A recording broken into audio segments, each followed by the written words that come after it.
próximo ano começa com o regresso de Donald Trump à Casa Branca e tudo o que ele fizer vai transformar Washington no epicentro de uma revolução global. Talvez nada seja como até aqui. Nas guerras em curso, no Médio Oriente e na Ucrânia, na NATO e na defesa da Europa, na gestão política da União Europeia e no seu alargamento a leste, na globalização que agora cede caminho a todo o tipo de nacionalismos, nas guerras comerciais entre grandes blocos, no aprofundamento dos BRICS, que reúnem em 2025 no Rio de Janeiro, no combate às alterações climáticas e na transição energética. Espera-se que a tecnologia continue a promover inovações que melhorem a qualidade de vida e impulsionem o desenvolvimento económico, mas os caminhos são difíceis e a inteligência artificial também pode ser mal utilizada.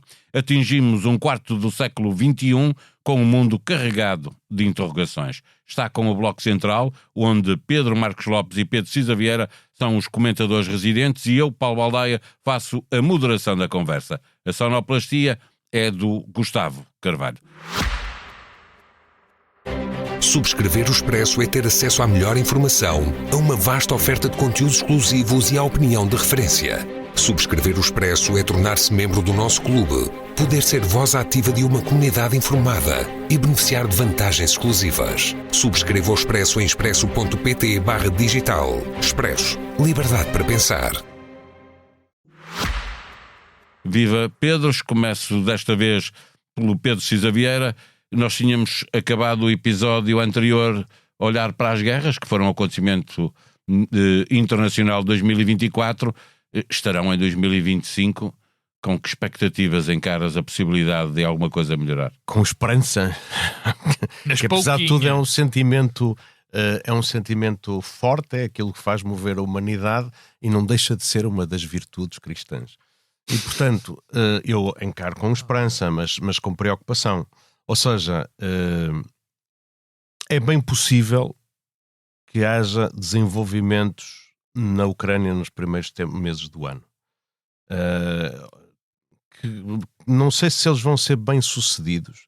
Não sei se a Rússia aceitará nesta altura que tem alguma vantagem militar qualquer outra coisa que não seja uma aceitação pela parte da Ucrânia e do mundo ocidental de que a Ucrânia é um Estado castrado, isolado internacionalmente, desmilitarizado, sem capacidade de defesa própria ou de apoio internacional. Não sei se Putin aceitará isso. Sei que será muito difícil para os países europeus aceitarem uma solução que não dê garantias de segurança e que não mantenha a Rússia em respeito. Portanto, é possível que haja pelo menos cessação de hostilidades na Ucrânia. O que vem daí a seguir não vai ser seguramente paz como a conhecemos nas últimas décadas. Mas o tema todo é: conseguiríamos ou não evitar que o conflito se aprofunde, se alargue e se torne mais violento, ou conseguiremos de alguma maneira conter? E se o conseguirmos conter, vai ser à custa de, claramente, uma mobilização muito maior dos Estados europeus para esforços conjuntos de defesa, o que vai implicar a formação de uma vontade política europeia articulada entre os vários Estados-membros e provavelmente com mobilização de recursos europeus para nos dotarmos quer de capacidades militares propriamente ditas, quer de uma indústria de defesa que suporte o grande investimento e despesa pública que vai ter que ser feita nessa área. O problema é que a seguir também tem que haver um exército para fazer isso tudo, não é? Pois, vai ter que haver mobilização de pessoas, vai ter que haver mobilização de equipamentos, vai ter que haver construção de capacidades logísticas, vai ter que haver mobilização de uma capacidade industrial para, digamos assim, alimentar tudo isto e ter um nível de prontidão que já não temos desde o século passado. Nos anos 60, em média, a despesa pública em defesa que os Estados europeus dispendiam era superior a 3% do PIB. Simplesmente, ou seja, não é inédito, mas para chegarmos lá, a altura agora é muito diferente. Nós hoje em dia temos níveis de dívida pública muito elevada, temos despesas sociais e outro tipo de recursos que não havia na altura e, portanto, claramente o nível de esforço que agora vai ser exigido vai mobilizar e vai pôr em confronto muitas coisas. E este tema vai ser o tema mais importante, ou seja, não é tanto a guerra em si, que eu acho uma coisa horrível, mas a forma como ela se resolve. Todos os países do mundo vão responder à circunstância das ameaças se colocarem. Tu falaste na tua introdução de as consequências que isso tem, por exemplo, ao nível da desglobalização, da separação dos espaços económicos que nas últimas décadas alimentaram o crescimento mundial. Tu falaste na corrida a matérias-primas e a componentes críticos que têm que ser reconstituídas num contexto de conflito mais ou menos aberto. Portanto, tudo isto vão ser coisas que vão marcar imenso a forma como nós vivemos no nosso país. Não são só coisas dos outros, são também coisas que têm a ver connosco. Pedro Marcos Lopes, antes de irmos às outras guerras, a do Médio Oriente, alguma coisa que possa acontecer no Pacífico, porque a tensão também é muito grande, olhar para esta guerra na Ucrânia, será Trump capaz de fazer aquilo que prometeu resolver esta guerra, se não em 24 horas, nos primeiros meses do seu mandato? Francamente, acho que sim. Acho que ele pode ajudar e ser decisivo na resolução dessa guerra. Deixa-me começar por dizer que o próximo ano vai ser Trump. O mundo está muito dependente, ou está completamente dependente de muitas das suas decisões. E uma das principais, e há dois níveis de decisões que me parecem importantes. Primeiro, a nível interno. E o que ele fizer a nível interno, tanto em termos políticos, eu no último episódio abordei a questão da crise da democracia liberal, e o que ele fizer vai ter consequências brutais a nível do desenvolvimento da democracia liberal noutros países. Até porque ele tem uma política isolacionista em termos económicos, mas de exportação do modelo político.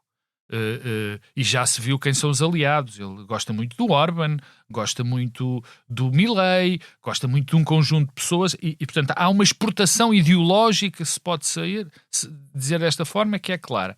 Internamente também, em termos económicos, o que ele fizer vai ter também brutais repercussões. Quer dizer, quando se fala das tarifas para o México, para o Canadá, para a Europa, para a China, isso pode ter implicações económicas internas que terão brutais consequências mundiais. Quanto às guerras, agora em termos externos, digamos assim, a decisão, ele pode acabar em 24 horas, aliás, eu estou convencido que os 24 horas ou os poucos dias que ele define é ter um acordo que exija que a Rússia fique com território ucraniano. E essa negociação partindo desse princípio é extraordinariamente perigosa para a Europa. Aliás, mas a Europa aceitou que a Crimeia ficasse na Rússia. Atenção, cuidado. A Crimeia é um assunto bastante diferente. Mas é território ucraniano. Não. De acordo, não podemos olhar para a Crimeia como olhamos para o Donbass ou para os outros. Não pode ser. Que quem aceitou que a Crimeia ficasse na Rússia, é verdade, mas eu estou a fazer um ponto que é o seguinte: não é a mesma coisa. A Crimeia foi uma província que foi posta na Ucrânia em termos históricos muito recentemente. Eu também fui contra isso e acho que o grande mal de origem foi a Europa ter olhado para a anexação da Crimeia como se não fosse nada. Estamos todos de acordo, mas são realidades diferentes. Em termos históricos... Mesmo que a Rússia quisesse ir buscar o Alasca agora dos Estados Unidos. Não, porque isso foi vendido. Calma. A vendididade é diferente. É claro que sim, porque foi posto artificialmente num sítio. Mas não vou discutir isso. Vocês dois não têm razão nenhuma, mas não vou discutir isso. Também não como é evidente. Também não quero. Bom, isso é existencial para a Europa. Porque se nós admitirmos, europeus, que isso aconteça, mais uma vez, estamos a conceder, aliás, se os Estados Unidos concedem, já eles estão a ser importantes nisso, mas nós na Europa, que estamos mais próximos deste problema, se permitirmos isto e apoiarmos isto, estão aberto completamente, acabou o direito internacional, nesse aspecto, acabaram as limitações às guerras para conquistar território porque estão a ser legitimadas. Em terceiro lugar, e portanto essa é a parte importante de Trump. A segunda, em termos externos, é o que ele vai fazer no Médio Oriente. Porque se o Trump apoiar de uma maneira violenta e sem equívocos, um bocadinho como fez Biden, também é preciso dizer com frontalidade, como diz o outro, o que Israel está a fazer, estão abertas, mais uma vez, as possibilidades de uma guerra, da guerra global, se alastrar ali. Porque só alguém muito... que não olhe para os números, que não olhe para a demografia, que não olhe para o contexto histórico, que não olhe para o contexto geográfico, pode achar que Israel vai poder ser a potência dominante no Médio Oriente. É que não tem homens, não tem território, não tem nada para isso. Mas pode ser um fator de incendiário completo. Portanto, essas duas coisas estão dependentes de Trump também. O terceiro ponto, com este termino, tem a ver com algo que o Pedro já falou, que vai ao rearmamento. O rearmamento vai ser global e vai ser brutal. Porque tem de ser. Porque nós estamos a aprender da pior maneira, que só há uma forma de preservar a paz. É preparando-nos para a guerra. E a Europa esqueceu-se disso, e muitos sítios se esqueceram, mas particularmente na Europa. E isso vai ter consequências estava preparado, políticas. Tinha os Estados Unidos como... Pois isso não é estar preparado, porque isto está sempre dependente. É o Fiat na Virgem e não corras, em bom português. E esse rearmamento vai ter consequências que eu não sou capaz de, muito francamente, de calcular. Há uma que eu tenho a certeza. Toda a gente acha que se a rearmarmos uma espécie de keynesianismo avant la lettre, vamos investir muito nas armas e isso vai ter consequências boas para a economia, porque eu não acredito em nada disso. Há uma altura em que sim. Há um ponto que sim, mas em termos consistentes... a utilidade que tira desse armamento. E este rearmamento vai ter consequências, tal como a maneira como a Europa vai encarar o conflito na Ucrânia, vai ter consequências políticas terríveis. Portanto, esse rearmamento, juntando àquilo que Trump vai fazer na Europa, pode conduzir a duas possibilidades. Conduz a duas possibilidades. Ou o estralhaçar completo do projeto europeu, que pode muito bem acontecer, por força das pessoas não quererem determinadas que ajudemos a Ucrânia, porque não estão dispostas a sacrificar isto ou aquilo, ou o estralhaçamento completo, que é o cenário mais previsível, infelizmente, apesar de eu ser um otimista, isto é o que mais o que pode acontecer com mais possibilidade, ou então um ressurgir da ideia europeia que nos mantenha coesos até em função do inimigo externo. Pode acontecer. Tenho muitas dúvidas. Pedro Cisaveira, nós não temos muito hábito de olhar para o Pacífico, onde as coisas começam a concentrar de uma forma muito evidente, quer pelo poder dos Estados Unidos nessa zona, quer pelo da China, obviamente, e é ali que há um grande desenvolvimento também do ponto de vista económico. Há 2 anos o chefe do comando da mobilidade aérea dos Estados Unidos previa que em 2 anos, portanto em 2025, haveria um conflito China e Estados Unidos. Podendo estar longe esse conflito, devemos olhar com mais atenção ainda assim para o Pacífico. Temos que olhar porque o crescimento mundial está muito concentrado ali, porque é uma zona hiper densa e cheia de conflitos e, portanto, o potencial de ocorrer alguma coisa é complicado. E a circunstância do presidente Trump dizer basicamente que as alianças são coisas que os Estados Unidos não respeitarão ou só respeitarão na medida em que a cada momento isso lhes interesse, vai provavelmente levar os seus aliados tradicionais a terem necessidade de reforçar as suas capacidades próprias. No caso de Taiwan, não tenho os Estados Unidos, ou não tenho hipótese nenhuma de safar. Mas os Estados Unidos dizem que o Trump diz que Taiwan tem que reforçar o seu investimento na defesa. Está a dizer que o Japão e a Coreia do Sul provavelmente devem ter armas nucleares, já disse no seu primeiro mandato. Países como a Indonésia, etc., vão seguramente reforçar muito as suas capacidades militares. Mas eu queria voltar atrás a uma coisa que o Pedro Marcos Lopes disse, que a Crimeia era uma situação diferente do Donbass ou do Donetsk. Não é. Todas as fronteiras na Europa, sobretudo na Europa Oriental, são muito arbitrárias. São coisas, quer dizer, a Polónia, as fronteiras andaram a flutuar ao longo de décadas. A parte oriental da Ucrânia fez parte do Império Russo, quando a parte ocidental fazia parte do Império Austro-Húngaro, e andaram a juntar-se, e tudo aquilo foi muito flutuante. E um dos princípios, as próprias fronteiras da Alemanha, são fronteiras extremamente recentes. E uma das coisas que o projeto de paz da Europa procurou salvaguardar foi dizer assim: nós não metemos em causa as fronteiras. As fronteiras são uma herança da história e, aconteça o que acontecer, nós não vamos ter mais disputas por causa das fronteiras.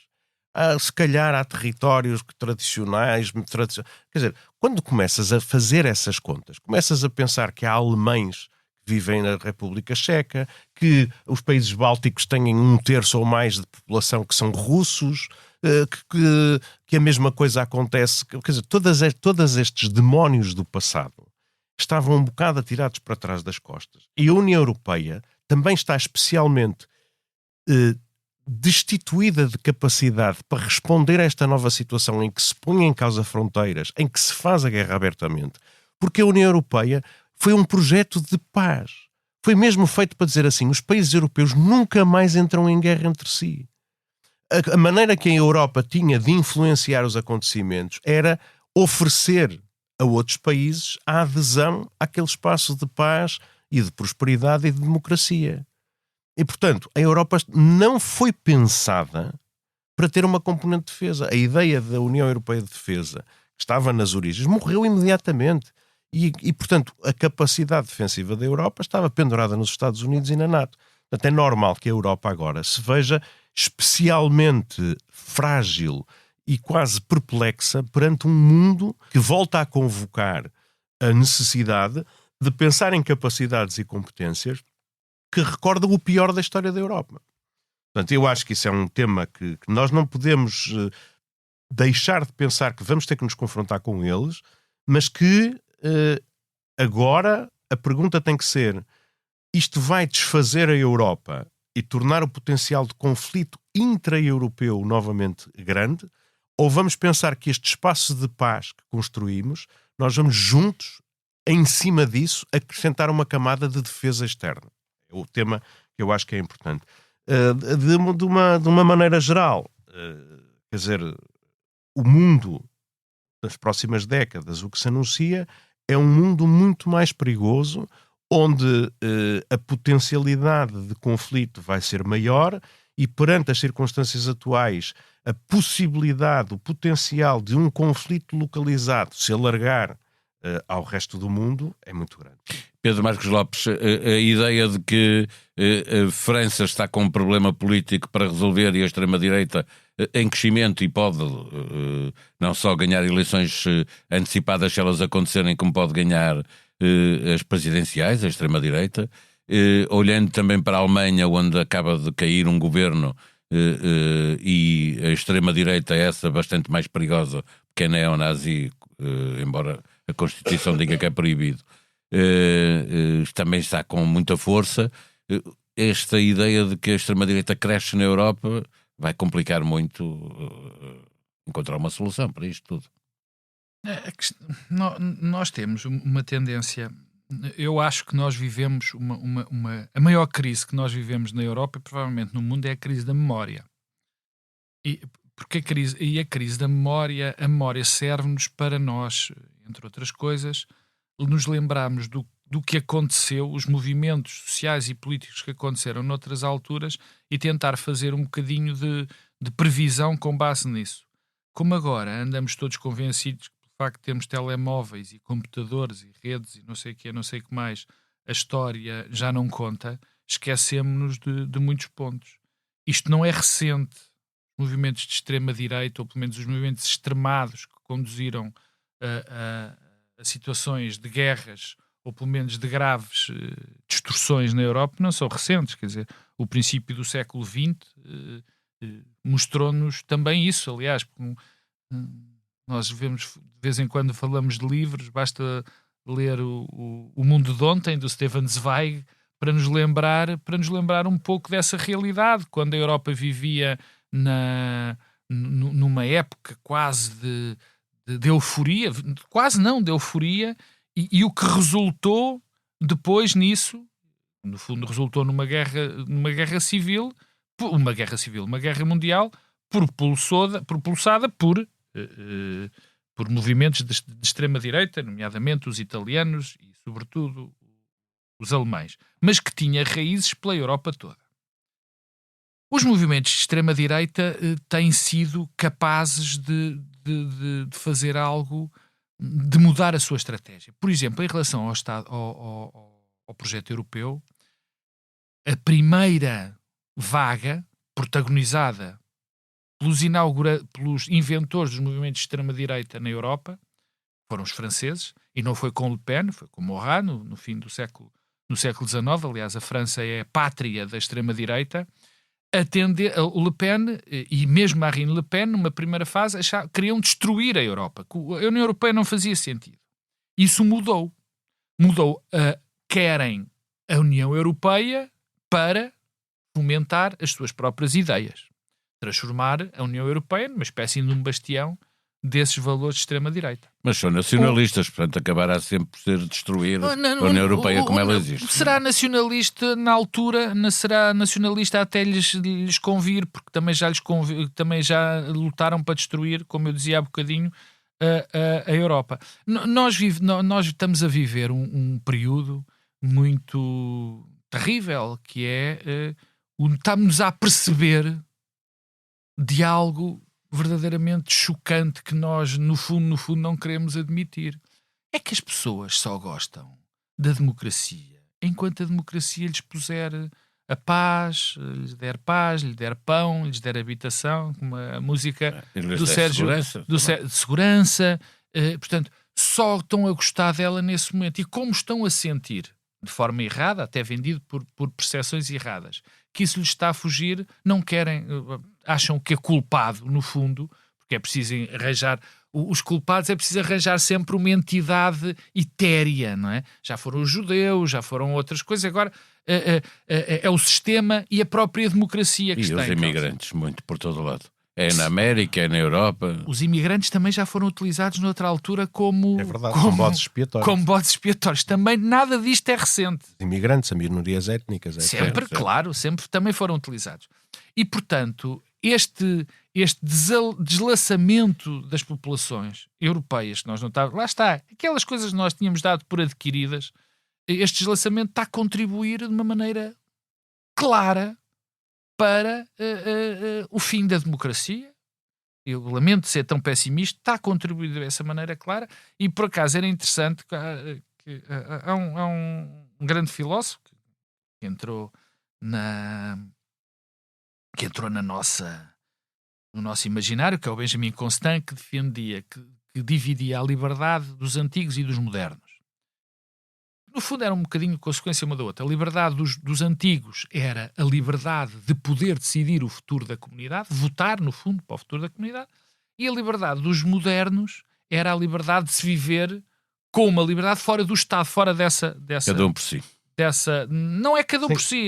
Sem interferências. E com um espaço de privacidade que era respeitado pela comunidade. E o que nós hoje temos é algo verdadeiramente notável. É que nós, pelos vistos, já não nos estamos interessados muito em escolher quem é o nosso governo, porque a democracia já não nos está a dar vantagem para algumas pessoas, e no outro lado temos a democracia dos antigos também posta em causa, porque a nossa privacidade agora já não vale nada para nós. Nós queremos, qualquer pessoa pode interferir, desde que não seja o Estado, qualquer entidade ainda mais poderosa do que o Estado pode interferir na nossa vida privada. Portanto, esse é o grande problema que nós estamos... Esta ideia que o Pedro Marcos Lopes está a colocar no debate, a ideia de que a democracia não está a responder, eu não digo que não está a responder, Paulo. Eu acho que as pessoas é que acham que ela não está a responder. Lá está, é a coisa das percepções. Claro. Em muitos casos não está. Depende do que tu achas por democracia liberal. A democracia liberal não te garante que tu tenhas os teus problemas de saúde resolvidos. Lamento. A democracia moderna é uma forma que, depois de centenas de anos de barbárie e de domínio do mais forte perante os outros, as comunidades ocidentais encontraram para arranjar a possibilidade de conviver dentro de uma comunidade em que os interesses, as valores, as perspectivas, os projetos de vida de vários segmentos da sociedade são diferentes. E, portanto, é uma maneira de nós conseguirmos organizar, responder a ameaças à coletividade, de organizar o bem-estar coletivo, respeitando a individualidade de cada um, é a maneira mais fácil que nós encontramos. Não é uma coisa para fazer, não é um programa político, é uma forma de assegurar a convivência pacífica dentro da comunidade. Sociedades que não respeitam estes princípios às vezes conseguem ter momentos de crescimento e de agressividade e de conquista territorial, mas é sempre à custa de uma parte da comunidade. E é isso que nós quisemos superar.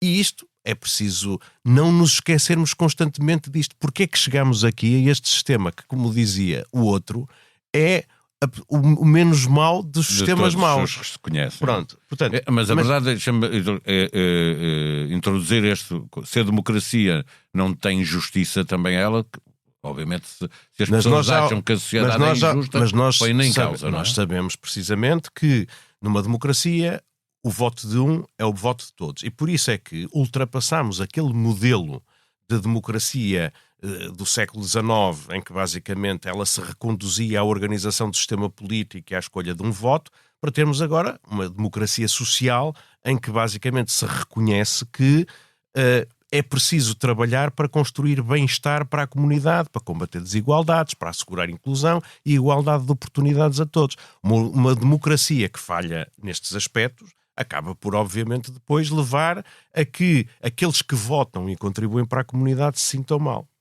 E este é um problema muito complicado exatamente para a Europa, porque se há continente e realidade política que está baseada nos valores da democracia social e liberal, é precisamente a Europa. Exatamente. A Europa deu-nos a todos um crescimento do bem-estar absolutamente extraordinário. Se tu pensares bem, o que eram os fundadores originais da Europa, 6 países, e o que são agora estes 27 que existem, vês que houve um movimento de convergência absolutamente extraordinário entre os países que aderiram mais tarde e aqueles que eram originalmente mais próximos, com a única exceção da Grécia. Todos recuperaram terreno e todos estão melhor do que estavam no momento da adesão. Se comparares, por exemplo, aquilo que é a relação dos Estados Unidos com os seus vizinhos, onde também existe uma área de livre comércio, não houve redução, não houve processo de convergência. Porque isto é uma coisa em que a Europa está apostada. E a Europa está apostada precisamente nesta ausência de guerras entre os membros e neste convívio. A Europa, neste momento, é a coisa mais importante para Portugal. 70% das nossas exportações vão para lá. Nós temos milhões de cidadãos portugueses que encontraram na comunidade europeia o sítio onde querem construir as suas vidas. Eu lá está, tenho 3 nesta situação. E eu tenho 3 sobrinhos. Isto é o nosso espaço. Mas lá está, mesmo economicamente, 70% das nossas exportações, a maior parte do investimento direto estrangeiro, os fundos que modernizam a nossa economia, que educam as nossas pessoas, que protegem o nosso meio ambiente, vêm da União Europeia. E a União Europeia, agora, tem estes desafios todos. A competitividade, a guerra, não é? etc. Ou seja, que precisam, neste momento, de uma reforma, de uma reconstrução das bases do projeto europeu. E é por isso que vai ser tão importante em 2025 avaliarmos coisas que vão ser decisivas para a Europa que vamos ter. Como é que vão ser já estas primeiras cimeiras? Como é que a Europa se vai posicionar na discussão com Donald Trump sobre as questões da despesa militar? Como é que vai participar nas negociações de paz sobre a Ucrânia? Como é que vão ser as eleições na Alemanha? Como é que vai ser o novo governo francês? Todas estas coisas que nós pensávamos, nós podemos pensar confortavelmente, estamos aqui no cantinho da Europa e ninguém se mete-se connosco. Mas se tu pensares como hoje em dia estamos tão umbilicalmente ligados a esta comunidade que já é o sítio a que nós pertencemos, tu percebes que todas estas coisas nos dizem respeito e nós vamos ter mesmo que falar muito disto em 2025 no Bloco Central e em todo o lado onde estivermos. Pedro Marcos Lopes, esta ideia de que cada vez mais dependemos mais do que se faz no resto da Europa do que propriamente nas decisões que acabamos por tomar aqui. Ainda bem. Ainda bem. Nós portugueses temos uma péssima memória do orgulhosamente sós, não é? E pensarmos todos os projetos, a Europa só faz sentido, já vou repetir aquilo que eu disse aqui, ou sobrevive junta ou morre separada. E nós somos uma das partes desse projeto, quer dizer, somos, aliás, o maior, agora já não somos, porque há outros países que estão a partir de uma situação pior do que a nossa. Somos provavelmente os maiores beneficiantes dessa homogeneidade que se quer europeia, porque partimos de uma base muito baixa. Somos um país periférico, muito periférico, e portanto o nosso bem-estar, a nossa qualidade de vida, a melhoria dos nossos direitos, a melhoria das nossas capacidades estão muito dependentes da Europa. Porque, aliás, não estão muito dependentes, estão completamente dependentes da Europa. Aliás, basta ver que o grande crescimento que este país, o grande salto em frente, utilizando um termo chinês, o grande salto em frente português, foi feito com a integração europeia. E, aliás, era um dos grandes objetivos do Dr. Mário Soares e foi também um objetivo alcançado no 25 de Abril. Os problemas que nós temos, quer dizer, nós temos que olhar sim para a Europa, e esses problemas da Europa estão a também ter um espelho aqui em Portugal, e um espelho absolutamente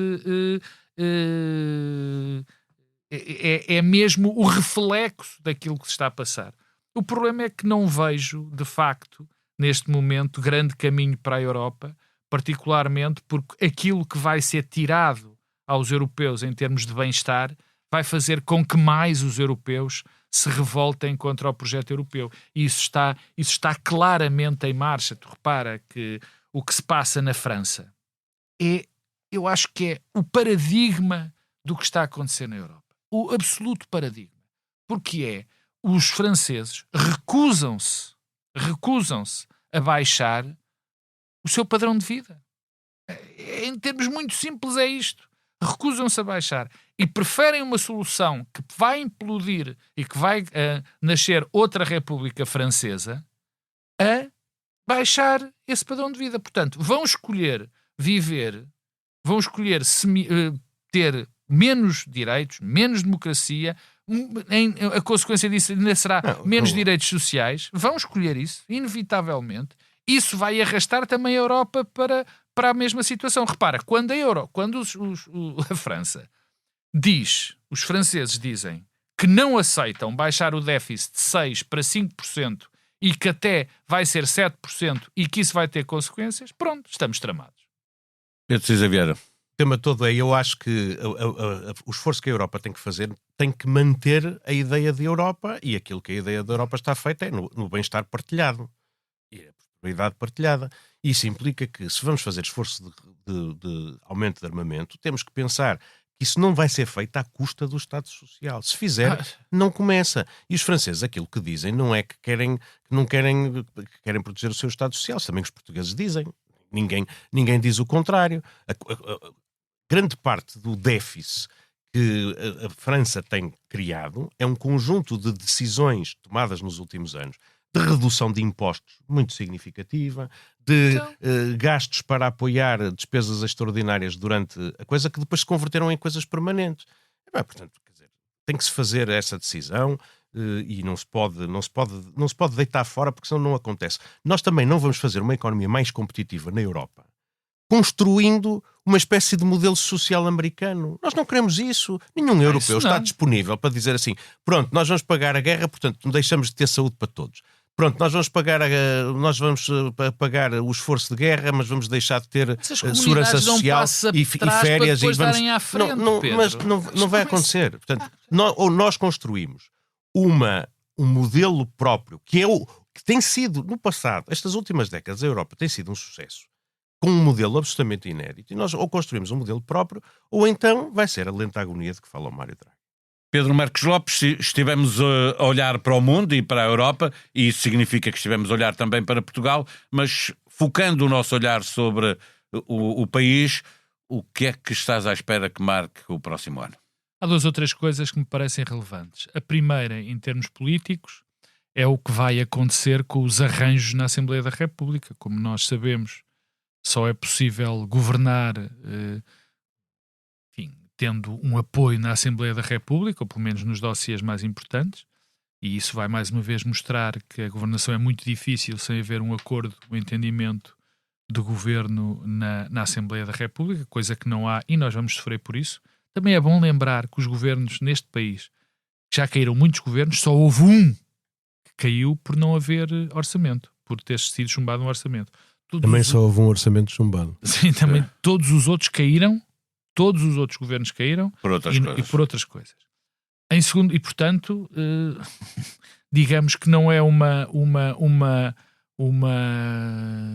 possibilidade que eu descarto, apesar de saber que há agora o impedimento relacionado com as eleições presidenciais.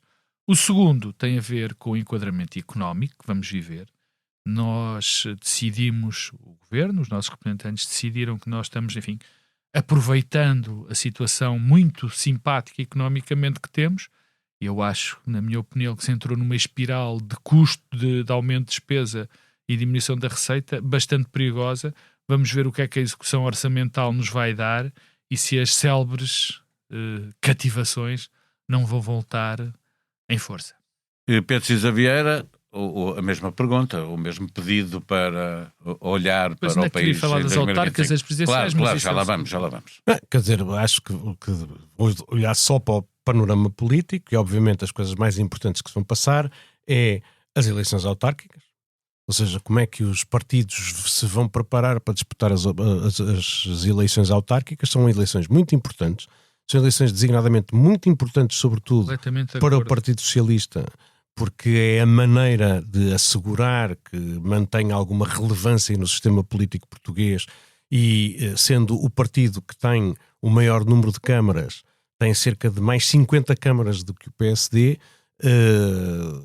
tem obviamente muita coisa em disputa no próximo ano e, aliás, acho que tem dado pouca atenção às eleições autárquicas e se tem perdido noutras coisas. Mas as eleições autárquicas vão também coincidir com o momento de apresentação do Orçamento de Estado.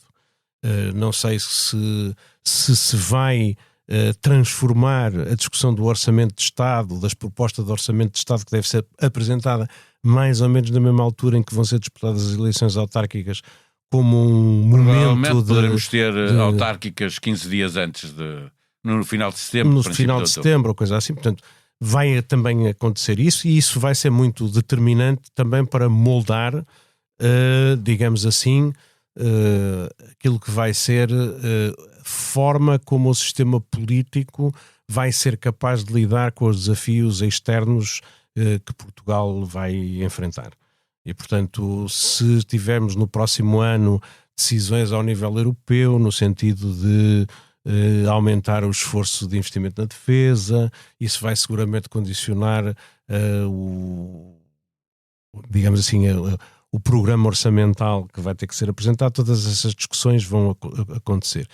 E, ao mesmo tempo, vai ser também o ano em que o governo vai tentar afirmar a sua autoridade, a sua capacidade, e vamos tentar perceber se este governo vai ser mais uma vez um governo que vai estar a navegar com um horizonte de curtíssimo prazo, de tentar maximizar a sua posição para a hipótese de, não havendo orçamento de Estado aprovado em 2025, ter que ir para eleições, ou se vai estar, mas é focado em governar para os problemas do país. Já lá vamos estes três temas vão ser... Estes três temas vão ser... Vamos ver. Já te vou perguntar que temas é que podem estar em cima da mesa se o governo trabalhar numa lógica de que vai ter eleições, o que é que pode puxar vai trabalhar o governo. Sempre. Mas perguntar-te a ti antes, há dois pontos. que tem a ver com as autárquicas e com as presidenciais, que também vão... Exato. Ou seja, vamos ter autárquicas com presidenciais. Há duas caminho, eleições fundamentais e que vão ser muito importantes para aquilatar de algumas circunstâncias que ainda não estão suficientemente esclarecidas em Portugal, no nosso panorama político. O primeiro é que as eleições autárquicas vão ser definitivas e decisivas para o futuro da nossa situação política e para o enquadramento político-partidário. Como disse o Ziza Vieira, vão ser logo muito importantes para ver o que é que se passa com o Partido Socialista. Eu recordo que são umas eleições por definição nesta altura em que serão mais fáceis para o Partido Socialista do que para o Partido Social Democrata. Por incrível que pareça, mas são. O Partido Socialista tem muito mais presidentes de Câmara que já não pode recandidatar. Não é? É verdade. Isso é um handicap. É verdade, mas o lado direito está mais fragmentado. E nas eleições autárquicas, e é essa a segunda, mas que eu queria dividir, mas acaba por se misturar, é se o Chega confirma a força nas autárquicas que teve a nível nacional. Porque se confirmar essa força, o PS tem uma grande vantagem. Isto porquê? Porque quem ganha as autarquias, quem é presidente, pode ser presidente da Câmara Municipal por tendo 25% dos votos de um município. Não quer dizer que o Chega não roube votos a todo lado. Mas é verdade, mas nós sabemos, quer dizer, não nos podemos fingir que não sabemos, que obviamente que o Chega tira mais votos àquele lado do que tira ao PSD. Quer dizer, vamos lá ver. Ora bem, as autárquicas nesse aspecto são vitais e o PS parte, na minha opinião, de uma situação vantajosa, não só vai estar na oposição, e eu prevejo que as coisas não serão tão fáceis como se anda aí a propagar para o governo. Esse é o primeiro, e portanto há essa questão da divisão de votos que pode dar origem a que o PS ganhe câmaras com minorias. E a segunda são as presidenciais. Dir-me-ás, bem, as presidenciais são só em 2026. Mas não são. De facto são em 2025, porque as eleições são em janeiro e a campanha vai começar, presumo, já em março deste ano. E já começou. E já começou, aliás. Já não há candidatos. E há uma nova digamos, são umas presidenciais muito novas por aquilo que nós já falamos, porque não há ninguém evidente que vá ser Presidente da República, quer dizer, como nós tivemos desde muito cedo na nossa democracia, porque temos um possível candidato que é populista, quer se queira, quer não, pode não ter esse discurso, mas vai ser na sua praxis populista. E que é mais uma das figuras muito marcantes de 2024. Que é uma figura marcante de 2024, e vamos ter a definição daquilo que as pessoas, se há verdade ou não, que estão tão distantes dos partidos, porque, mal ou bem, e se teremos outras alturas para avaliar, o PS e o PSD vão ter um candidato do partido. E nas autárquicas, ainda antes de dizer, ou ao contrário, se quiseres dizer primeiro o que ias a dizer, mas deixa-me colocar-te esta pergunta por causa dos independentes e da vida fora dos partidos. Nas autárquicas já é possível avançar com listas independentes, vimos o Porto, isso aconteceu. É previsível que nesta lógica de antipartidos apareçam em autárquicas muitas candidaturas independentes com potencial vencedor? Bom, as candidaturas independentes que têm aparecido nos últimos anos e que têm tido sucesso são normalmente dissidentes de partidos. Exato. Que não são apoiados pelos partidos, pelos quais achavam que tinham o direito a se candidatar-se. Portanto, não acho que isso seja o que se passa com os independentes nas autárquicas, não tem a ver com o tema antipartidos que vemos na política nacional. Mas eu queria dizer três coisas. A primeira é esta: as eleições autárquicas são importantes por si. Não é só por causa das leituras nacionais, mas porque naquilo que se passa nas autarquias locais, já hoje em dia depende muito do bem-estar dos nossos cidadãos. E hoje em dia, estas são as autárquicas em que os próximos executivos autárquicos vão ter mais competências do que alguma vez tiveram na nossa democracia e vão ter muito mais recursos financeiros do que alguma vez se passou. Uma coisa que o António Costa tinha de convicção e que concretizou em reformas políticas muito significativas é a ideia da descentralização e de que as autarquias locais são o modo mais eficiente e eficaz de ação da administração pública. E, portanto, hoje em dia nós temos autarquias locais que têm competências importantíssimas em setores novos, como na educação, na saúde, no desenvolvimento económico, e têm recursos financeiros como nunca aconteceu. Vou-vos dizer mais. Há muitas autarquias locais que têm dinheiro no banco a dormir porque não sabem o que é que hão de fazer. É verdade isso. Porque nunca houve tantos recursos financeiros para as autarquias locais. Sempre uma... Não. Olha, Hoje em dia temos muito poucas autarquias que estejam sobreendividadas e, pelo contrário, que têm muito dinheiro no banco sem terem projetos que sejam capazes de concretizar e converter esses recursos em benefícios para a população. Portanto, é mesmo muito importante as eleições autárquicas e eu gostava de que os partidos não disputassem as eleições autárquicas apenas a pensar no todo nacional, mas com projetos concretos para as pessoas. Segunda nota muito significativa tem a ver com as presidenciais. Nós já vamos ter, na altura em que disputarmos as autárquicas, o quadro definido daqueles que vão ser os candidatos autárquicos. Acelerou muito. E vamos ter também, nessa altura, a questão do Orçamento de Estado. E, portanto, podemos chegar ao final do ano, em cima da disputa das eleições presidenciais, com um Orçamento de Estado chumbado e com a questão essencial das presidenciais a ser vai ou não o próximo Presidente da República dissolver a Assembleia. Portanto, é uma coisa horrível, que é nós termos níveis diferentes de responsabilidade dentro da administração pública, com recursos e competências muito diferenciadas e provavelmente a misturar tudo numa discussão que, em vez de se concentrar na coisa que deve fazer, estamos a dizer o Presidente da República está o que é que vai fazer por causa do orçamento, por causa do Governo da Nação, e isso a condicionar as autarquias locais, que é o pior que pode haver e favorece o populismo. Mas vai com certeza condicionar a ação do Governo, se o Governo até lá está. Deixa-me perguntar isso, então respondo. Exato, mas deixa-me dar duas notas rapidíssimas sobre as autarquias. Primeiro, eu sou um rapaz que acha que a verdadeira política, e aliás a política que mais me importa e as eleições que mais me importam são as autárquicas.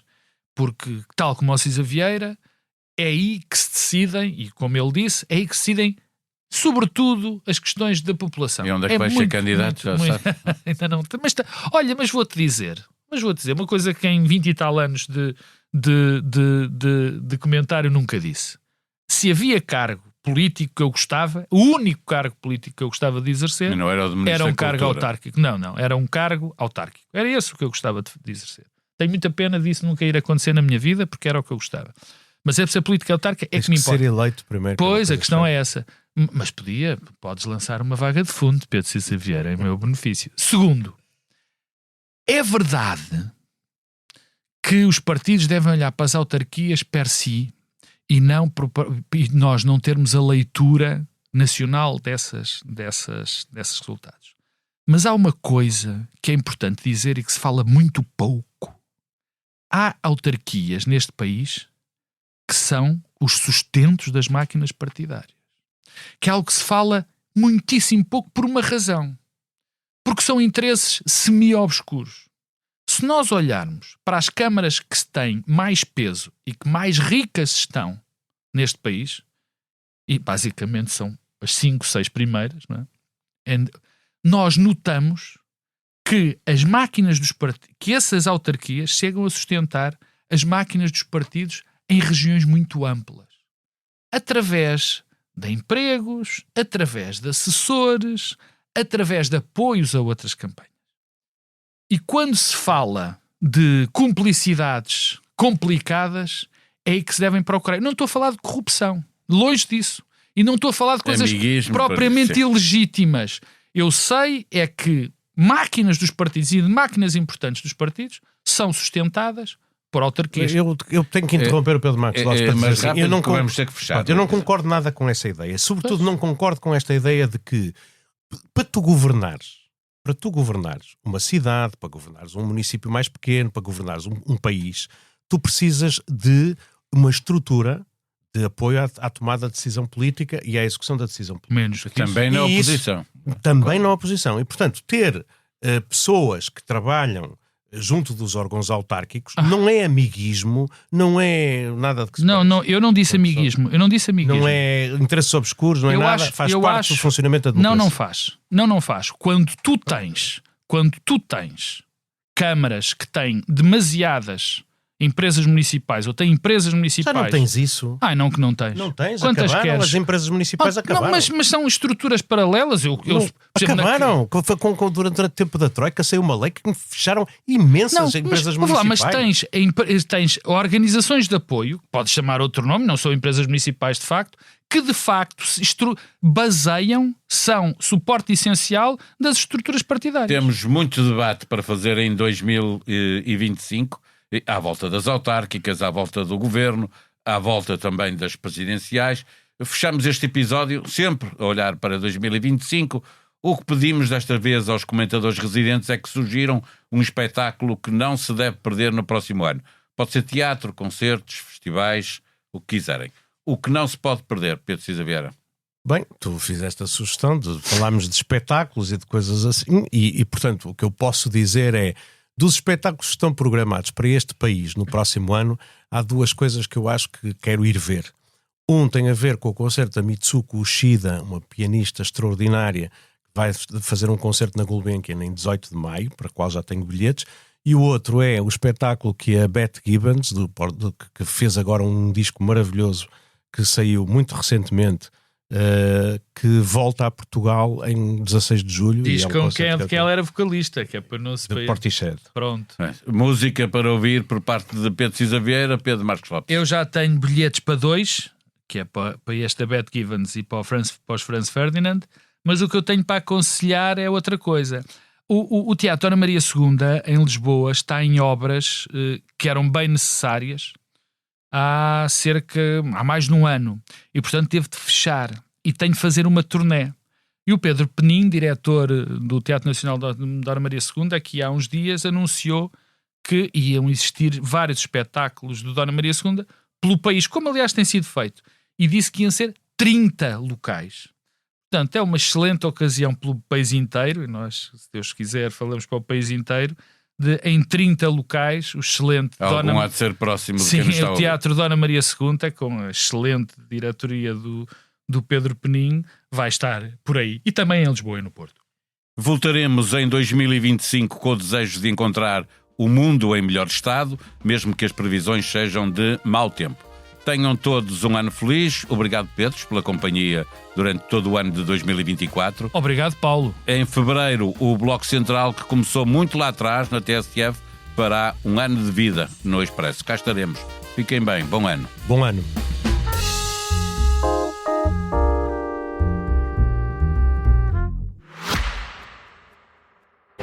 Subscrever o Expresso é ter acesso à melhor informação, a uma vasta oferta de conteúdos exclusivos e à opinião de referência. Subscrever o Expresso é tornar-se membro do nosso clube, poder ser voz ativa de uma comunidade informada e beneficiar de vantagens exclusivas. Subscreva o Expresso em expresso.pt/digital.